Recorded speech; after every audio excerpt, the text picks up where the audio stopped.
The disappearance of Anna Walshe. When I started doing research for this case, it was rapidly developing.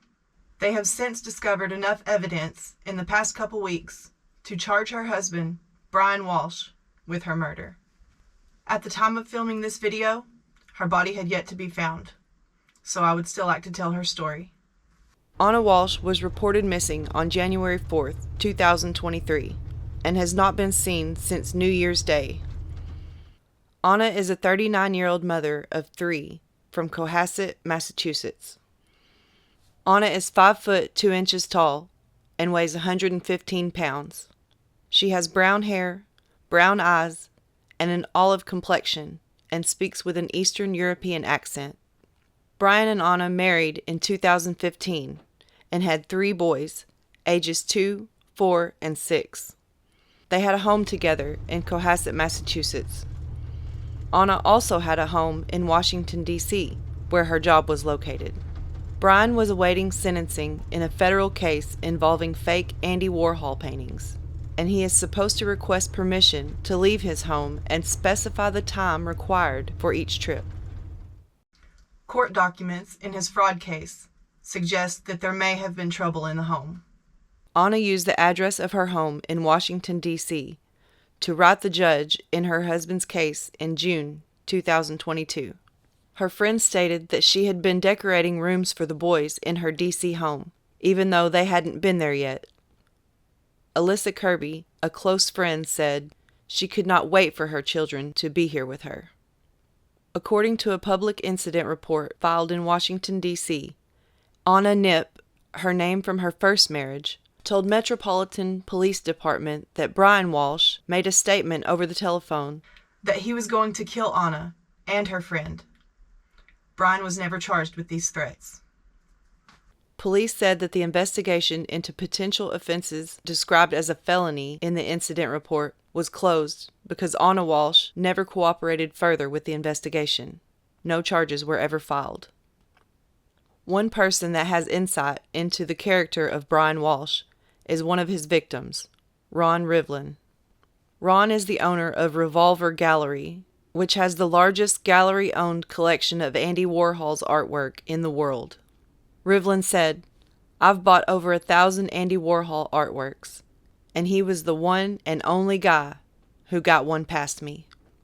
Rivlin took Brian's charisma, lavish home, and documentation proving he had the Warhol into consideration, and that was enough for him. He sent his assistant to Boston with a check for $80,000. Rivlin's assistant said Brian took her out for lunch. She told her boss that he was a nice guy, that he dressed nice and seemed totally legit. Rivlin stated that as soon as he saw the art pieces the next morning, he knew there were issues with them. "I could see the paint was fresh. I tore the paper off the frame and saw underneath the canvas wasn't aged. They were forgeries." Rivlin reached out to Anna when Brian stopped returning his calls. She seemed like kind of scared by the whole thing, and Anna said, "There's no way my husband would have done something like this." Rivlin stated that she was the one who got Brian to call him back, and they were able to work out a resolution where Brian was to pay him back. He said Anna was very sweet and respectful, but he could tell she was kind of scared by his accusations. When Brian didn't keep up his end of the bargain, Rivlin contacted the FBI. He then sued both of them, but wondered if Anna really knew what Brian was up to. What if she wasn't in on the art thing? And what if she really didn't know who her husband was? Rivlin said. Brian Walshe pled guilty to the art fraud case and was to pay Rivlin back. He is still waiting on sentencing on that case.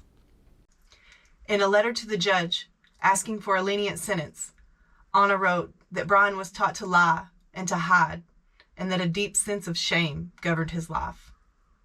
Brian is said to have described himself as a supportive and dutiful husband and father, raising their young boys in the family's Cohasset home, allowing his wife Anna to work in Washington, D.C. for a large real estate firm. Anna was reported missing by her employer, Washington, D.C. based real estate company Tishman Speyer, on January 4th. The company told police they had contacted her husband to check on her, and he said he had not seen her and had not filed a missing persons report. Brian told police that Anna was supposed to take an Uber to Logan Airport on New Year's Day to fly to Washington, D.C., where she worked. But police say there is no evidence that Anna got into an Uber or boarded any flights. Police responded to the call about the missing person around 6:35 p.m. According to Brian's arrest affidavit, a police search was launched in and around the family's property in Cohasset, Massachusetts, as well as their home in Washington's Chevy Chase neighborhood. During the course of the investigation, the police developed probable cause to believe that her husband, Brian Walshe, had committed the crime of misleading police investigators, the Norfolk County District Attorney's Office said, upon arresting Brian. Brian was already under house arrest for the art fraud case. Brian Walshe was arrested on January 8th on charges for hindering the police investigation after police found blood in the family's basement and a blood-stained damaged knife. They also discovered a hacksaw, a hatchet, blood, used cleaning supplies, and a rug at a transfer station in Peabody, a little more than an hour away from the couple's home. It later emerged that Brian searched the internet for how to dispose of a 115-pound body. Brian also reported that he only left the couple's home on January 2nd to get ice cream or a smoothie for his son at Press Juice Bar in Norwell. Surveillance video obtained shows Walshe inside the juice bar the morning of January 2nd. However, surveillance at Home Depot in Rockland showed him purchasing the cleaning supplies, including mops, a bucket, and drop cloths, and various kinds of tape, officials said. A police report revealed that he wore a surgical mask and gloves at the store and used cash to pay for the purchase. January 17th, just under 2 weeks since Anna was reported missing. Brian now faces murder charges in connection with her disappearance. Brian, who was originally arrested on January 8th on the charge of misleading the investigation and has been held on high bail ever since. Meanwhile, several search efforts have yielded evidence. Additional details in the investigation and the evidence in support of those charges are likely to be present at arraignment, but will not be disclosed at this time. Norfolk District Attorney said. It was also stated that a continued investigation has now allowed police to obtain an arrest warrant to charge Brian Walshe with the murder of his wife. He will also be arraigned on the charge of improper transport of a body. Wednesday, January 18th, Brian Walshe is now before the court, charged with the murder of his wife, Anna Walshe, and dismemberment of her body. Norfolk Assistant District Attorney Lynn Beland addressed the judge with information that officials had previously not disclosed to the public. Here is what her statement included. Cohasset police were given permission to ping Anna's phone to locate her or her phone. Anna's phone indicated it was stationary in the area of Cohasset on New Year's Eve until 3:14 a.m. on January 2nd. There were no outgoing calls made at this time, and at 3:14 a.m. on January 2nd, it was turned off. Brian stated Anna should have been wearing a dress, black jacket, hunter boots, a watch, a ring, as well as carrying a Prada purse. Brian gave a timeline of 6 to 6:10 a.m. when he last saw her. At 3 p.m. on January 1st, Brian stated that he ran some errands and went to his mother's house in Swampscott, but got lost because he didn't have his phone. He then went to Whole Foods and CVS. Surveillance was checked, and he did not enter either of these stores. On January 1st, Brian used his son's iPad to Google. Some of the searches are as follows. 4:55 a.m. How long before a body starts to smell? 4:58. How to stop the body from decomposing? 5:20 a.m. How to embalm a body? 5:47. 10 ways to dispose of a dead body if you really need to. 6:25 a.m. How long for someone to be missing to inherit? 6:34. Can you throw away body parts? 9:29 a.m. What does formaldehyde do? 9:34. How long does DNA last? 9:59. Can identification be made from partial remains? 11:43 a.m. Dismemberment and the best ways to dispose of a body. 11:44. How to clean blood from a wooden floor. 11:56. Luminol to detect blood. 1:08 p.m.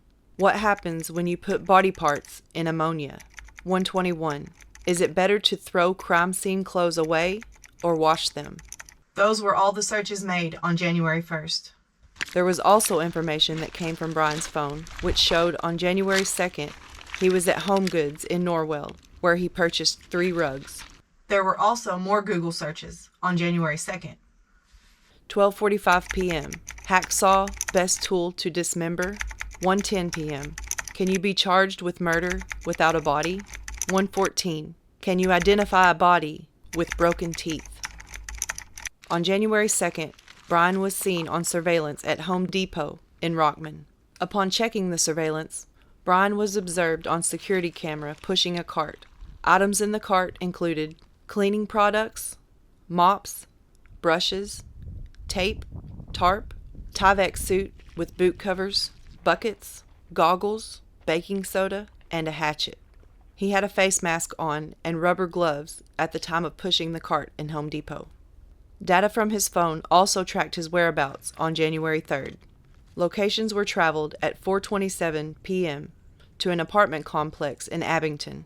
Surveillance shows Brian's Volvo, as well as a male fitting his appearance, exit the car near the dumpster. He walks to the dumpster, carrying a garbage bag, leaning to one side. The bag appears to be heavy, as he has to heft it into the dumpster. He walks to the dumpster and leaves it. At 4:48 p.m., he hit another complex in Abington. At 5:10, his cell phone shows record at another apartment in Brockton. Video shows a party consistent with Brian's appearance and his Volvo. Again, he discarded items at a dumpster. Earlier that same day, he did some more Google searches. At 1:02 p.m., what happens to hair on a dead body? 1:13. What is the rate of decomposition of a body found in a plastic bag compared to on a surface in the woods? 1:20. Can baking soda mask or make a body smell good? On January 4th, the following day, Brian went to Home Goods and TJ Maxx. He purchased towels, as well as bath mats and men's clothing. At 4:15 p.m., he went to Lowe's where he purchased squeegees and a trash can. When police came to his residence for the well-being check, officers observed his Volvo with the seats down and a plastic liner in the back of the car.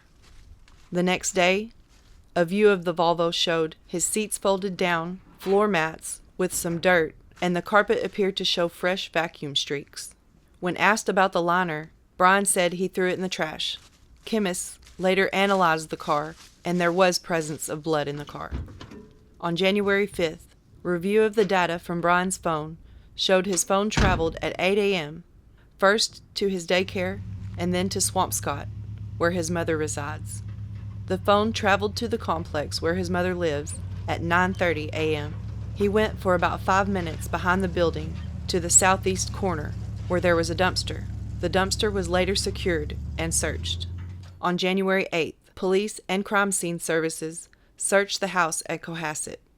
They found blood in the basement and a knife with the presence of blood, and the knife was damaged. A second knife was also found in the basement. In addition, there was a heavy-duty tarp and plastic liners purchased from Home Depot. As part of the investigation, police checked for activity on Anna's credit cards, banks, flights, and trains. There was no activity since she was last seen on January 1st. Police also tried to track down what happened to the bags that Brian was seen throwing in the dumpster earlier over in Abington. These bags that were in them had already been picked up and taken to a location for shredding and incineration. By the time the police located them, they had already been destroyed. However, investigators did secure and search the dumpsters from Brian's mother's complex. It was searched at a transfer station in Peabody. Investigators recovered 10 trash bags. Inside the trash bags, many of these items contained stains consistent with blood. In fact, a lot. Among the items secured were towels, rags, slippers, tape, Tyvek suit, gloves, cleaning agents, carpets, rugs, hunter boots, a Prada purse, a COVID-19 vaccine card in the name of Anna Walshe, a hacksaw, hatchet, and some cutting shears. The purse and boots were described as what Anna was last seen in. A portion of the rug was heavily stained with red-brown stains. The substance was consistent with also having baking soda on it. There was a portion of a necklace consistent with one Anna had been seen wearing in photos. The state crime lab performed testing on certain selected items that were recovered from most trash bags. There was human blood found on them, and then they were sent for DNA testing. The results showed Anna and Brian were both contributors to the DNA found on these items. There was one other earlier Google search, which would be on December 27th. Brian Googled, "What's the best state for divorce for a man?" Rather than divorce, it is believed that Brian Walshe dismembered Anna Walshe and discarded her body. The bags discarded in Swampscott contained Anna's property and the items used to clean up, as well as DNA that was left behind. The Commonwealth is asking that Brian Walshe is to be held without bail for the murder of his wife. A status hearing is set for February 9th, 2023. Anna Walshe's children remain in state custody. Anna had no family in the States, and Brian's only living relative was his mother, who is now involved in the investigation, seeing as how evidence in the murder was found at her apartment complex. May God be with these innocent little boys who are now without a mother. Thanks so much for watching my video. Be sure to subscribe to Ride Around with me and hear more missing persons cases. Here's 2 more videos to check out in case you missed them.